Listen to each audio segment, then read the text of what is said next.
Programmētājiem noteikti ir vieta, pat neskatoties uz to, kad esošajā situācijā AI ir ļoti, ļoti izplatīts. Tā loģiskā domāšana, lasīt kodu, zināt, kā programmatūra ir veidota un viss pārējo, tas ļoti, ļoti palīdzēs bērnam attīstībā un turpmākajā dzīvē. Programmētāji būs noteikti vienmēr vajadzīgi. Jaunietis iemācīsies tādas valodas kā Java, Python, C++. Viņš varēs taisīt tīmekļa lapas, viņš varēs aplikācijas priekš telefoniem taisīt. Viņš varēs droniem programmatūru rakstīt, pašus dronus pēc tam arī taisīt.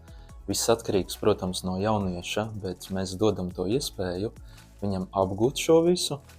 Un tās praktiskās iemaņas ar visiem laboratorijas darbiem, praktiskajiem darbiem, tā ir tā lieta, kas šo skolu atšķir no visām pārējām.